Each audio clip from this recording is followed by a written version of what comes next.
الرحمن الرحيم، والحمد لله والصلاة والسلام على رسول الله وآله وصحبه ومن والاه. قال تعالى: انفروا خفافا وثقالا وجاهدوا بأموالكم وأنفسكم في سبيل الله، ذلكم خير لكم إن كنتم تعلمون. وقال رسول الله صلى الله عليه وسلم فيما رواه البخاري ومسلم: من جهز غازيا في سبيل الله فقد غزا، ومن خلف غازيا في أهله بخير فقد غزا. أما بعد، فنحن سرية التنفيذ والمهام الخاصة في كتيبة المرابطون في سبيل الله للنازحين من أبناء الجولان والأحرار في القنيطرة وريف دمشق.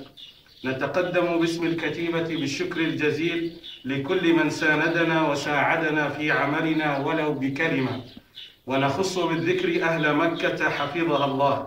وقد قال النبي عليه الصلاة والسلام: من لم يشكر الناس لم يشكر الله.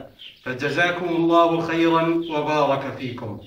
لقد قمنا بفضل الله تعالى بعمليات كثيرة متنوعة لم نعلن المسؤولية عنها حفاظا على استمرار العمل، وهي موثقة لدينا، وقد أسفرت ولله الحمد عن مقتل عدد من عناصر الأمن والشبيحة.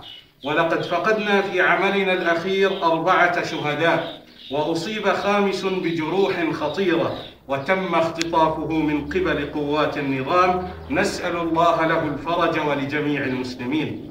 إننا نبشر إخواننا بأننا ماضون في طريقنا لإعلاء كلمة الله، متمسكون بما تركنا عليه رسول الله صلى الله عليه وسلم من نهج الكتاب والسنة، وعلى منهاج وطريقة السلف الصالح من الصحابة والتابعين. فلا تنسونا من الدعاء. بارك الله فيكم، والنصر قريب بإذن الله، والله أكبر ولله الحمد. الله أكبر ولله الحمد. الله أكبر ولله الحمد. الله أكبر ولله